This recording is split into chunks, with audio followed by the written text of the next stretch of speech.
Hi, everyone. Hope you're having a nice day. We're glad to bring you back another episode of Behind the Curtain, where we have deeper discussions and conversations around some of these interesting topics that, we're going to discuss in upcoming episodes or we've previously discussed in episodes. And again, keeping in line with the, roots after university, we're talking about PhDs today. And we've got an amazing guest speaker today. We've got an amazing topic for you today. But as I say, I don't want to bore you with the details about the guest speaker myself. I want you to hear from them. So I'm going to pass over to Aaron, who is our guest speaker today. Aaron, could you just tell us a bit about you? Oh, yeah, sure. No problem. As Jeffrey's introduced, my name's Aaron. I'm currently a PhD student, or as the posh term we like to use, doctoral researcher at Brunel University. I'm only about 6 months into my PhD, so very new. And my topic of interest, or what I'm specialising in, so to say, is in the field of AI and neuroscience. I have a background in aerospace engineering, but moved on to a master's in psychology, which is very hard to explain to people, but it was just a massive paradigm shift that I had in my life. And now I'm back in the field of engineering, essentially combining psychology and engineering together. And that's it, really, so far.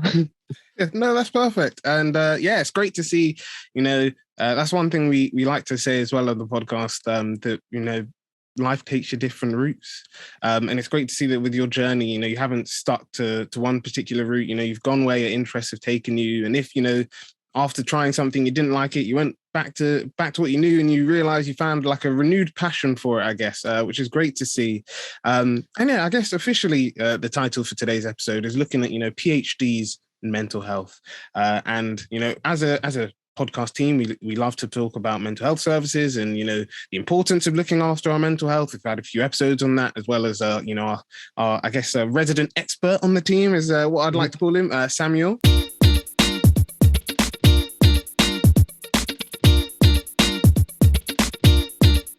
But essentially, our first official question to you, Aaron, is, you spoke about you're doing a PhD at the moment, you're a doctoral researcher, and essentially, why did you decide that a PhD was what you wanted to do? Well, what it was when I did my master's in psychology, I was fortunate enough to do a dissertation, my master's thesis on a very interesting topic, which is essentially looking at how we could reduce depression via the use of transcranial alternate current stimulation. There are methods that are currently used at the moment for those who don't respond to general antidepressant medication. So one of them is transcranial magnetic stimulation, and they also have transcranial direct current stimulation. But this was a new one with the alternate current. And essentially, it was just a data from a few participants. And I was fortunate enough to be able to analyze this data, essentially just EEG signals, which are electrical signals which flow around your brain due to your neurons firing. And this information can be processed because it's an electric signal. So what I was able to do was able to bring in my passion of engineering, but more in the computational science aspect of things. So I was able to use those skills that I used from my undergraduate degree and to use them in my master's. What happened is through that journey of my thesis, I had a new passion come about, because originally I wanted to go into being a therapist. But doing all of this kind of work, just using the mathematics, neuroscience, all combined in one, and I had a great supervisor as well, I was able to build up a passion for this field.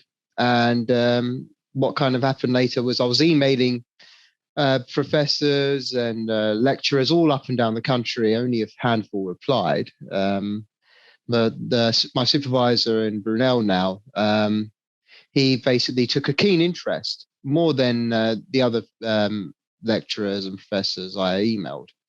And then from there, the rest is kind of self-explanatory. Ended up joining Brunel. Originally, I thought I was going to do a lot of neuroscience stuff, but just for the time being, just kind of building up my knowledge, learning new skills along the way, trying to meet new people like yourself and to, kind of explore the different avenues that are available. So yeah, I mean, but my main reason for doing a PhD, I couldn't imagine myself doing anything else at that point in time anyway. I couldn't see myself going into corporate because I did corporate for about 3 months or so. It wasn't for me. Maybe it will be a bit later in my life, but for now, I'm really happy that I'm doing this PhD. I've met some great people along the way, and yeah, I'm just looking forward to what the next 3 years hold. Wow, that's really inspiring and really great, Aaron, to hear, because I'm sure our listeners can definitely attain to, I guess, seeing that impact that your education can have on, like, not only your future career itself, but how the stuff that you learn, like you were talking about, your engineering and the bits you did on psychology, how that can essentially help impact and improve people's lives in the future. And I think that's a really key thing that as a student myself, I definitely can agree that it's so key to essentially see that, because I think that's something that sometimes we do forget, that we feel like we learn stuff in the classroom or we do stuff as coursework, but we don't actually see the real world applications and how it actually can impact people. Yeah, it's great to hear that. And I guess sort of like adding on to that question, is, you spoke about your academic journey essentially, and we previously had another guest who we asked them this question about essentially how did their undergrad and their masters prepare them for their PhD. And we'd love to ask you the same question. How did your undergrad and your masters prepare you for the PhD that you're currently doing? Well, with my undergraduate degree, I did that up in Uni of Manchester. And how it prepared me was the skill set. It was, learning how to program, learning how to think very logically and think very creatively, which is a big thing. So kind of thinking outside the box, what solutions can we bring to, for example, reduce the amount of fuel that's used on an aircraft, or how can we improve a rocket system, for instance? It'll be things like that. But that way of thinking really helped, academically wise. I would like to touch on actually what else you learned. That was my first time living away from home. I live in Chigwell, so in Essex, which is very far from Manchester. It's probably about a 4.5 hour car journey. But kind of learning to live on my own, learning to be independent. Those were massive skills that really helped to shape an individual, I think, especially at a young age, which a lot of undergraduate students who I'm sure are watching this podcast anyway will be experiencing. And, it's through kind of doing things yourself that you kind of really discover who you are and what your interests and your passion are. It goes very, very deep, I think, with people. But I think that's probably one of the most important things that you can do. And obviously you're meeting people along the way as well. Some will come, some will stay, some will go. But ultimately, there will be a handful of people that you do stay in touch with. And, having that kind of connections with people can really help as well. Being able to expand your networking, expanding your knowledge, even as little as even something like culturally, being in the UK, you learn about different cultures, for instance, because you have people from all over the world coming to study here.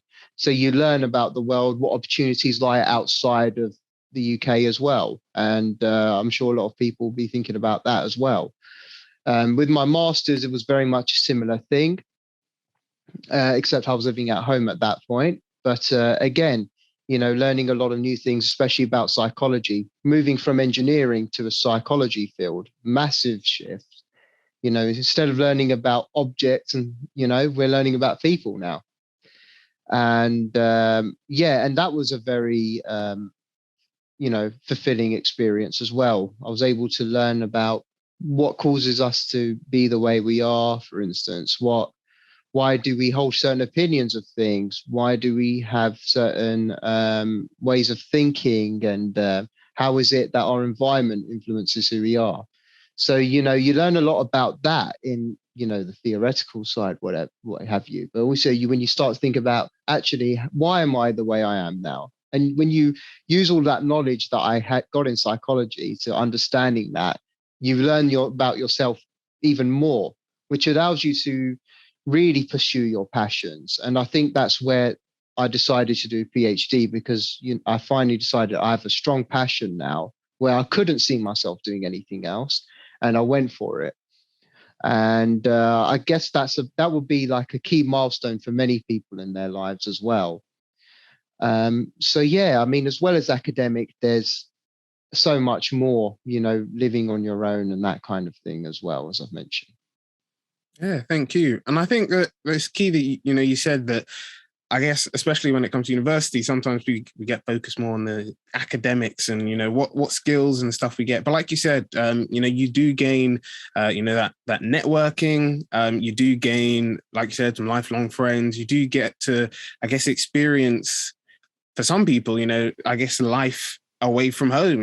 Like you said, some people have only lived with family for most of their lives, so this is their first time, I guess, living by themselves or living independently. Some people, like you said, especially for international students, this is the first time that they've traveled to another country to even study. So it's a completely different experience. And yeah, I think, like you said, it's just all these things that you do gain can definitely help you prepare you for different things in the future. But yeah, I just want to, I guess we've come to the end of the episode, and I want to say a huge thank you to you, Aaron. It's been really great listening to, the advice that you've given. It's been interesting to learn a bit more about you. And essentially, I guess before you go, some of our listeners, our audience might be thinking, wow, I really liked what Aaron was saying. How can I get in contact with him for further information? Or they might say, oh, actually, I have a question for Aaron. I'd love to ask him. How can they, what's the best way for them to get in contact with you? I guess email would be a good one. I don't tend to use social media too much. And I've got a LinkedIn as well. So my email is just my name, aaron.sharma@brunel.ac.uk.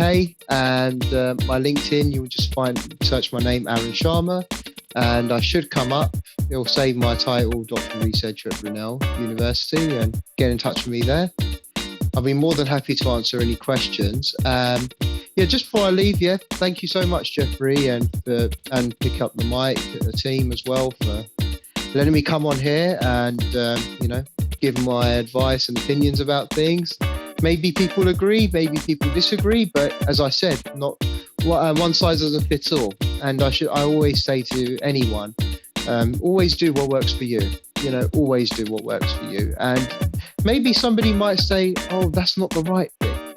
But whatever works for you, you should just carry on doing. And if somebody has a problem about that, then that's their problem. Always stick to your own guns, stick to your values, your views of things. If we have a world with no diversity of views, not just by the way we look, but in terms of how we think and our opinions, then the world doesn't go around. So it's absolutely okay to be different from others. It's absolutely okay to have crazy ambitions. Never let anyone deter you from that. But again, that is a thing you would have to absolutely analyze within yourself, and never be afraid to seek advice. There is so much help out there now. If you know anyone or a family member who is struggling with addictions, with mental health issues, physical health issues, whatever, seek the support, because it's there for you. It's all about if you want to take it. And that's it really. Again, thank you very much, everyone. Again, thank you, Jeffrey, and the Pick Up the Mic team. And I look forward to answering any questions, and hope to see anyone on campus as well. That's really great, Aaron. And thank you. Thank you again for being a guest on the podcast. If you want to listen to the full episode with Aaron, feel free to subscribe to our Patreon page, and you'll get it there. If you did like the episode, like, comment, and subscribe is always appreciated. We've added a review part to our Linktree account, so you can have reviews as well now. So we'd always appreciate your reviews, because that helps us to know where you want us to go in the future. We'd really appreciate all your support. And yeah, we look forward to seeing you guys in the next episode of Behind the Curtain. So that's a bye from us here. We wish you all the best and have a wonderful day.